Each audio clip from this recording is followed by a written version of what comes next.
You know what I mean? That's really cool. That would be really cool.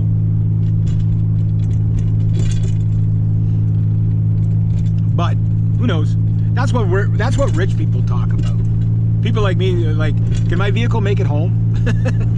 Hey, there's a car parked there on the road.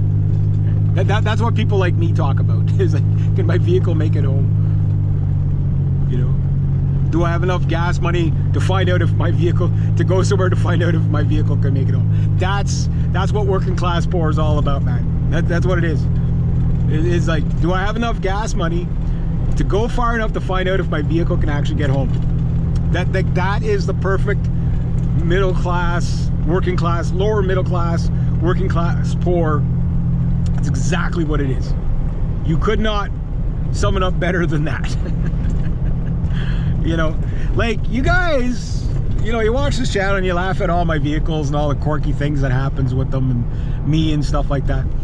But like, it's one of those things you have to understand. I'm not like most people. Like, I laugh at the chaos of it all because I'm a retard, right?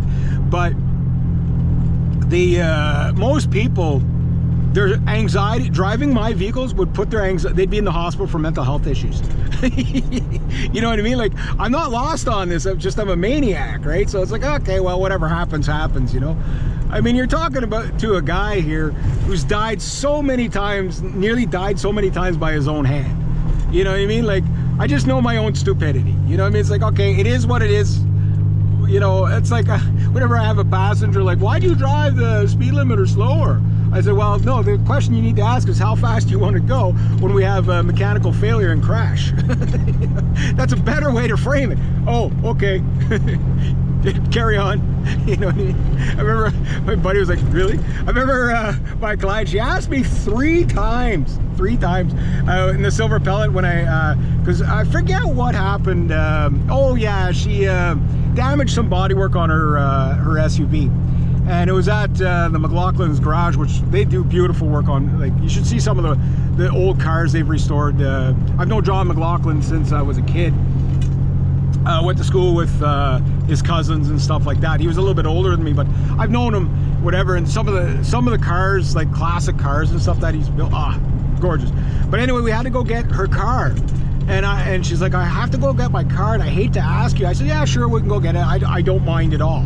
So I went to work, I did the work, and then she jumped in my car and whatever.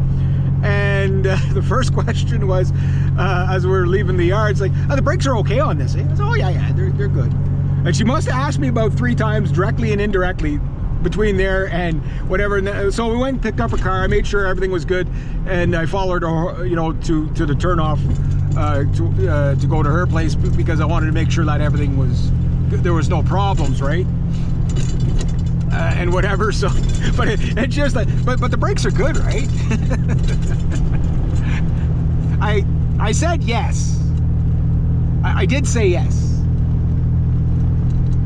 But in hindsight, evident after my brake job on the front, evidence suggests I was lying. You guys saw the video, the brake shoes? It was like 0 pad on it, and they were all rusted and round and smooth. And I drove through the freaking city like that, man. Holy jeez. Like, it's madness. I'm insane. I should be lying. Like, I'm a danger to myself. Like, you know, that's why I do the speed limit all the time. You know, it's like, I just don't want to be a danger to anybody else. You know what I mean? But you have to go life through that way, because if not, like, you can't control things outside your, you know, like outside your control. Like, there's things, you just can't do it, right?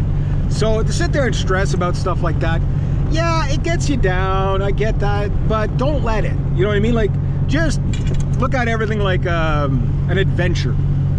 I mean, if the Vikings, you know, were like, oh, the weather sucks, I'm not going anywhere, right? Maybe that would have been better for the world, who knows? But, you know, I saw a good meme last night. It was like an astronaut on the moon, there's like a Viking ship there. It's like, Vikings, come on. You know? Yeah, who was the first to the moon, eh? Wow, did you hear that? That's not the way a window's supposed to sound. That was scary. That was scary. But yeah, like, don't fret about things out of control. The world is chaos. It'll always be chaos. It'll be chaos long after you're dead and gone. So just learn to live around the madness of all. Laugh at the chaos of it all. Look at all those little snow devils there.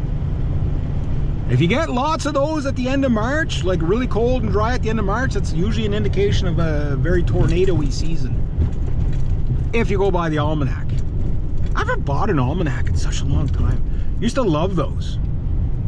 If you never had one, they're kind of neat.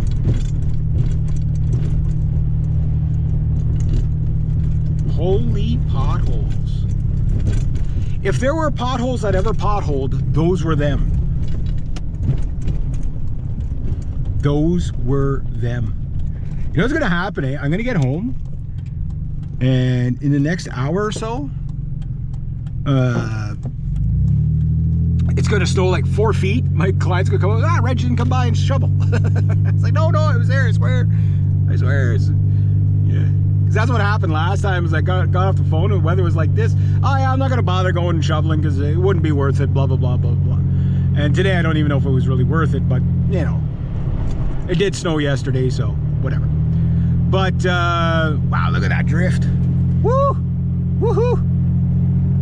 That's the cold wear. That's the cold wind. But anyway, yeah, so about an hour after I got off the phone, it started snowing like 6 inches. But it's melted a lot since then, so. You see how you get in that open country there, old man. That's why I wear my ski mask all the time. Is that open country, that's hard on the face and hard on the eyes. Cold wind on your eyes like that is really bad for your eyes. My vision's not doing the best. The big one is what I realized why my eyes are probably screwed up a bit is because I rub my eyes too hard and too much, and it's distorted the corneas of the outer layers of my eyes there. So I haven't been rubbing my eyes as much, and I've noticed a bit of an improvement in my vision. But I am getting older too, so you know, there's a little column A, a little column B there. What's he got? I don't know, some sort of a shovel. Okay, so is it worth it to stop at the watch out for truckers? At the church. Gotta stop at the church.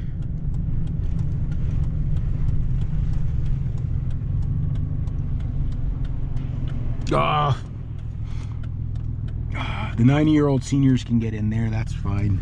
We're good. No money there. But I guess I suck.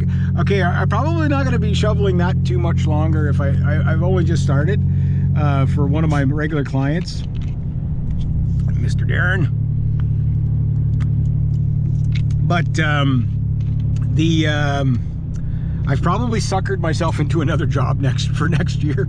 You know, it's like, I'm not taking on anything else. You got to do the church now. Damn it.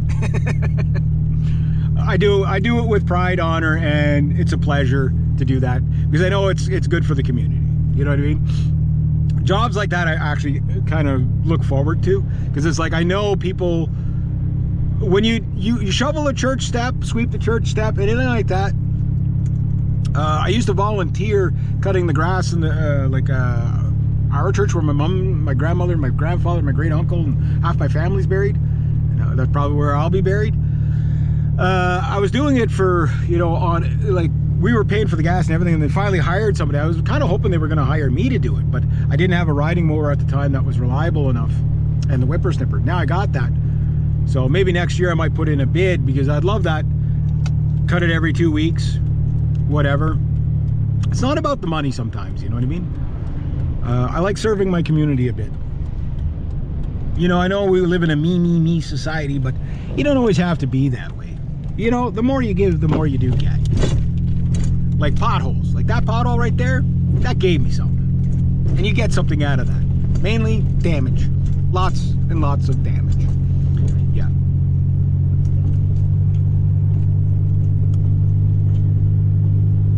So I'll let my client know that the step's clear.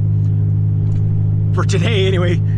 Tomorrow morning could be a total different I told you about fall spring. I told you about it. Yeah. I put on a pretty good fire this morning. I was chilly getting out of bed. But you know what's really chilly? When you don't put any windshield washer fluid in your truck. Yeah. I will do it. I promise. I promise, guys. The next time we talk, there will be windshield washer fluid in here. Tell me you don't believe me. Tell me that. I dare you. Double dare you. Actually, don't bother because I'll probably forget. I'll save you the typing now. Yeah, don't worry about it. You're good. You're good. Yeah, I already know what you're gonna type, so don't bother. We've heard this before. Fix your damn vehicles. Well, you always have to do things the hard way. You're driving us nuts. Yeah, I cause PTSD to my viewers just out of the frustration of watching me doing stupid stuff. Yep. Oh well. Not much you can do. There'll just be a lot of snowmobilers out today. You see they got the trail there going good.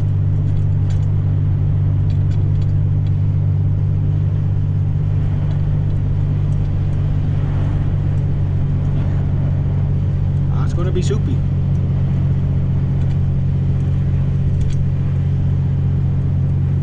At least it was easy on the body today.